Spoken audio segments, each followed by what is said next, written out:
Salam Pak Bambang, saya mau izin bertanya. Apa itu Trinitas? Bagaimana sejarahnya? Mohon pencerahannya. Alfinitehum, dan kegelapan menutupi samudera raya. Wiruah Elohim, dan roh Allah.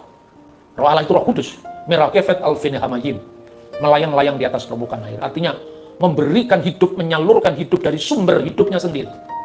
Sehingga dunia itu ada, bergerak pada orbitnya masing-masing tanpa tabrakan. Maka disebut kosmos. Kosmos itu kan keteraturan. Dari chaos menjadi kosmos. Dari tohu wabohu menjadi tertib. Itu karena apa? Karena roh Allah yang memberi hidup. Kehidupan itu ada kehidupan yang sifatnya astronomi. Planet-planet, bintang-bintang. Yang oleh Tuhan matahari menjadi penerang di waktu siang dan bulan menjadi penerang di waktu malam. Dan bintang-bintang. Lalu ada kehidupan insani, yaitu roh manusia. Yang ditiupkan sehingga menjadi makhluk yang hidup. Makanya nanti kabarkanlah Injil kepada segala makhluk dalam redaksi Markus itu, karena konteksnya manusia puncak dari segala makhluk atau ciptaan. Wa yumir Elohim, dan berfirmanlah Allah, Yehior wa Yehior, jadilah terang, maka terang itu jadi. Dengan demikian Allah, firman Allah, roh Allah itu dari awal Alkitab itu kita baca sudah ada, hanya judulnya. Lalu orang karena terjebak dengan judul kemudian menyangkal ajarannya. Ini yang penting. Dan orang tidak ada hormat pada leluhur iman kita terdahulu. Bahwa apa yang diterima oleh gereja-gereja termasuk GPDI itu kan karena dari bapak kita dari kakek kita, makanya kita diajari berdoa. Kalau orang Yahudi, Elohe Abraham, Elohe Yitzhak, Elohe Yakub.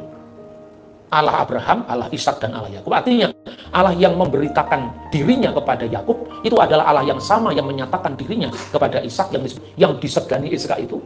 Dan apa yang diberitakan oleh Ishak itu asalnya dari bapaknya Abraham. Nah, ketika gereja tidak ada kaitan lagi dengan leluhur secara fisik, karena kita bukan keturunannya Abraham langsung yang di Alkitab itu, tapi mungkin Abraham Hasid atau Abraham siapa, Abraham Somat kan. Makanya harus ada nenek moyang secara rohani. Yaitu apa? Ya para rasul itu nenek moyang kita. Jadi Yesus mengajarkan pada para rasul mengajarkan pada muridnya, muridnya para rasul pada murid-muridnya lagi sampai di zaman kita. Maka bagaimanapun juga diperlukan histori sejarah. Karena jangan-jangan apa yang kita lakukan sekarang itu berbeda dengan apa yang disampaikan Yesus pada zamannya. Maka ketika kita mengatakan ternyata kata Tritunggal tidak ada di dalam Alkitab. Agama apa yang judul ajarannya juga ada dalam kitab suci mereka? Kenapa yang lain tidak dipersoalkan? Misalnya kata tauhid yang ditekankan dalam Islam artinya monoteisme. Apa ada dalam Al-Quran kata tauhid? Ya tidak ada. Kenapa percaya dengan la ilaha illallah wahdahu la syarikalah? Ya intinya kan ada Pak lah. Tritunggal intinya juga ada, kan sama dengan itu. Begitu juga ajaran Hindu. Apa ada kata Brahman Widya dalam Veda langsung? Kan tidak ada. Meskipun secara implisit tidak ada rumusan seperti itu, tapi intinya sama. Nah, ketika saya menguraikan seperti ini, saya ingin menunjukkan bahwa sesungguhnya setiap komunitas iman itu punya sejarah. Nah, sejarah itulah yang terlalu ditekankan oleh orang Israel kan. Kalau anak-anakmu bertanya, itu kan berarti penerusan berita dari zaman ke zaman. Nanti kalau anak-anakmu bertanya, misalnya Ulangan pasal 6 ayat 20. Apa yang ditanya oleh anak-anakmu itu nanti? Misalnya, Maha edot veha hukim, veha mispatim, Asher siwah Adonai Elohenu etkem. Kalau anak-anakmu bertanya, Maha edot, peringatan-peringatan, veha hukim, dan ketentuan-ketentuan, veha mispatim, dan peraturan-peraturan yang diberikan oleh Tuhan Allah kita kepadamu, maka jawablah. Di sini kan ada proses edukasi. Makanya yang namanya pekabaran Injil sekaligus itu adalah memuridkan.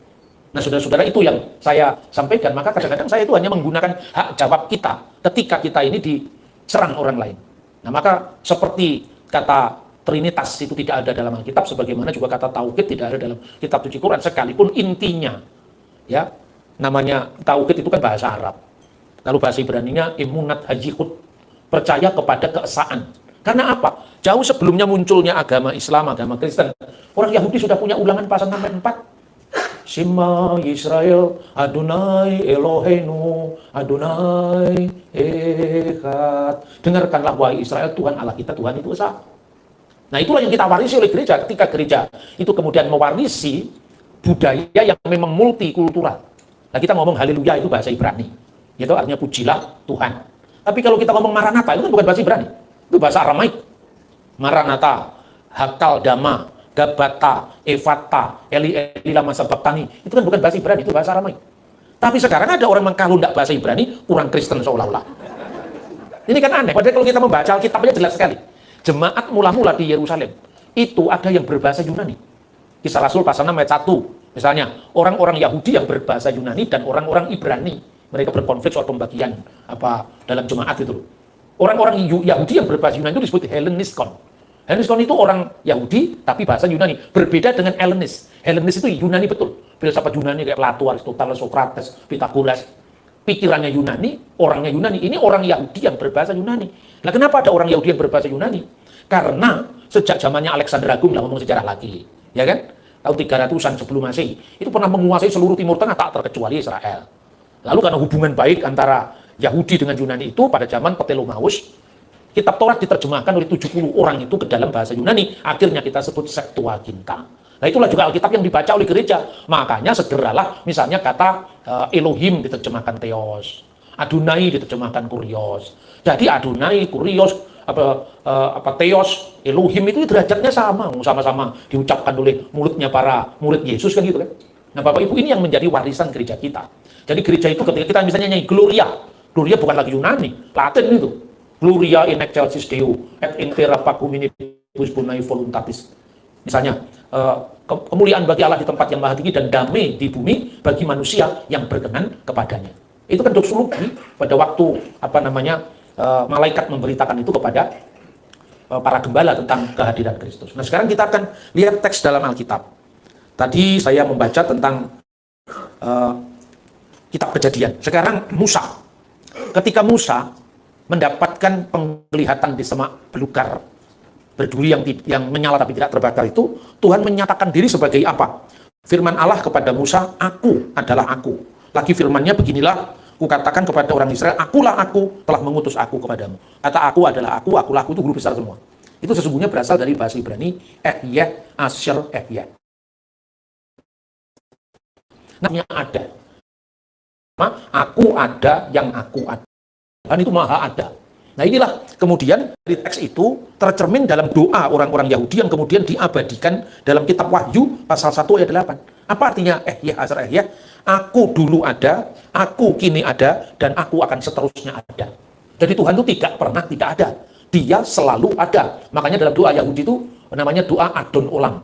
Dan karena Yohanes itu orang Yahudi, doa ini dikutip di kitab Wahyu.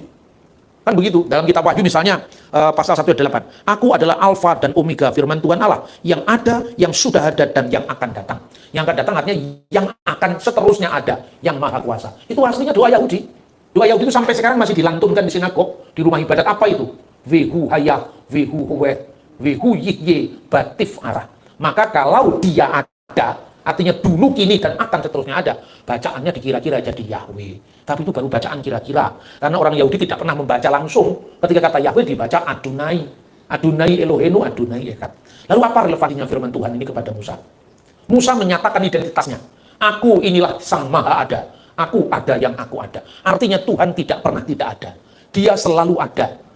Dia tidak pernah absen memelihara alam semesta. Dia dulu ada, sebagaimana dulu ada, dengan pekerjaan-pekerjaan yang ajaib. Kini pun masih ada, dengan pekerjaan-pekerjaannya yang dahsyat. Dan seterusnya akan selalu dengan mujizat-mujizatnya yang dahsyat. Tuhan tidak pernah berubah. Maka sekarang, kira-kira kalau di persoalan iman Kristen, orang Kristen menyembah 3 Tuhan. Orang Kristen tidak monoteis. Terus saya ganti ganggu mereka. Apa ya, keesaan Tuhan itu terlalu penting. Sangat penting, sangat penting. Pentingnya di mana? Ya karena Allah Esa. Sekarang kita mikir, Esa itu artinya apa sih? Esa itu artinya kan satu. Makanya orang Dayak Kayan sana, orang Tagalog sampai Pulau Rote kalau menyebut satu kan Esa.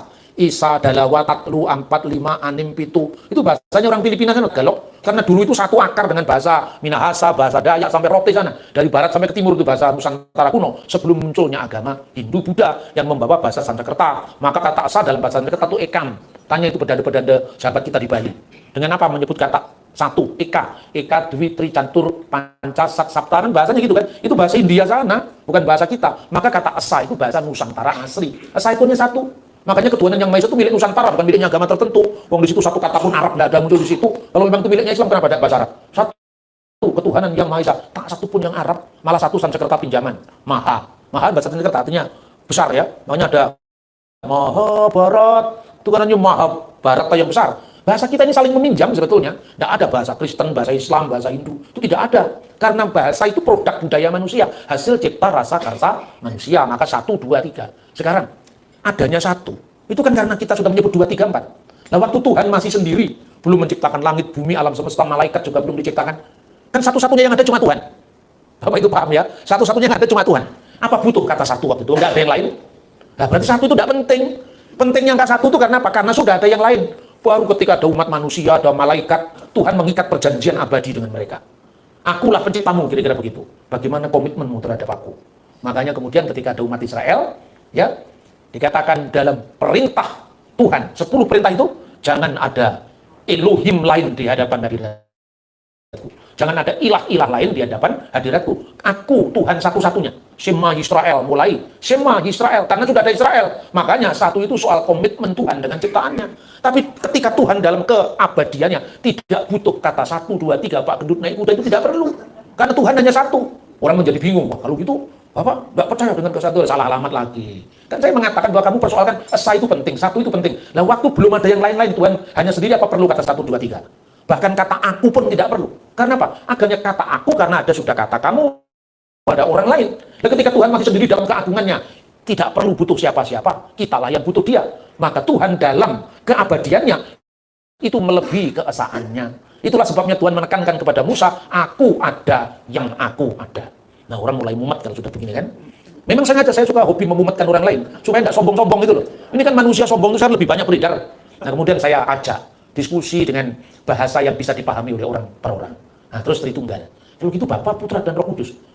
Ketika kita membaca ayat tentang penciptaan, Tuhan berfirman juga, firman Allah, Allah, Roh Allah. Ketika pemazmur menulis tentang bagaimana alam semesta diciptakan, Mazmur 33 ayat 6, itu muncul kembali. Oleh firman Tuhan, langit dijadikan.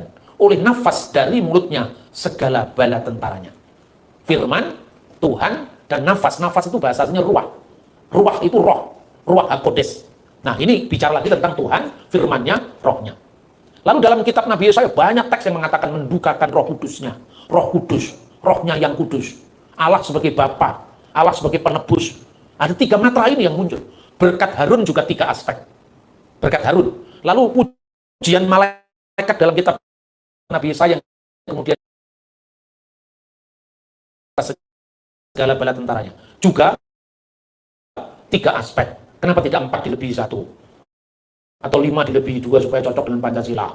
Kan tidak seperti itu. Inilah hasil permenungan pengalaman iman umat Tuhan dari zaman perjanjian lama sampai di zaman Sang Kristus. Nah, ketika Yesus mengabarkan menyuruh mengabarkan Injil kepada para murid, kita bisa membaca di dalam Injil Matius.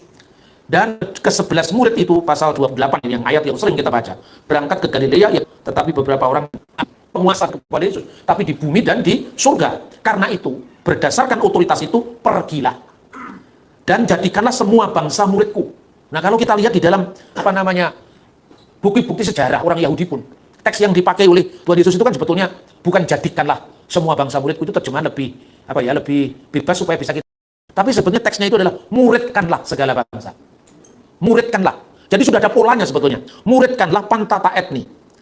Segala bangsa, jadi mati teusate pantata etni, lalu baru baptison tes autos, dan baptiskanlah mereka. Nah, ini penting. Esto onoma to patros, keto iu keto agiu pneumatos. Dan baptiskanlah mereka dalam nama, ini kata tunggal. Nama ini tunggal, bukan onomata, onomati, tapi onoma, bentuk tunggal. Dalam dia yang tunggal itu, ada Bapa, Putra, dan Roh Kudus. Semakin jelas kan penyingkapannya? Karena dari sabda Kristus sendiri, Bapa, Putra, dan Roh Kudus itu 1 nama, bukan 3 nama.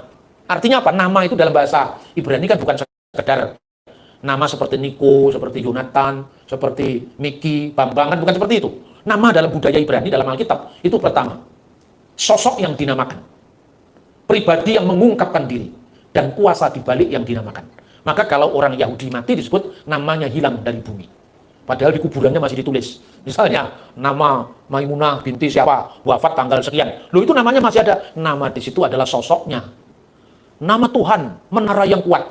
Kalau nama itu dipahami harafiah, zihavi harus dipertahankan, itu zihaviah huruf satunya copot, apa berarti nama Tuhan kurang kuat. Tapi nama di sini adalah pribadi dibalik yang dinamakan. Jadi di pribadi agung atau eksistensi agung yang satu itu kita sebut Bapa, Anak, dan Roh Kudus. Nah, kenapa tidak dari dulu-dulu disebut seperti itu? Ya, maka Paulus mengatakan di dalam Roma pasal 16, Dalam surat Roma, Paulus menegaskan dengan sangat jelas sekali itu rahasia yang didiamkan selama berapa abad. Ayat 25, 16 ayat 25. Bagi dia yang berkuasa menguatkan kamu, menurut Injil yang kumasyhurkan, dan pemberitaan tentang Yesus Kristus sesuai dengan pernyataan rahasia yang didiamkan berabad-abad lamanya. Makanya berabad-abad itu termasuk eksistensi Bapa, Anak, dan Roh Kudus. Ayat 26, tetapi yang sekarang telah dinyatakan. Makanya Yesus Kristus mengatakan, baptiskanlah mereka dalam nama Bapa dan Putra dan Roh Kudus. Itulah penyingkapan pertama rahasia Allah itu. Bahwa Allah itu Tritunggal. Oke Pak Bambang, penjelasan Anda sangat mencerahkan dan menguatkan iman kami. Terima kasih, Tuhan Yesus memberkati.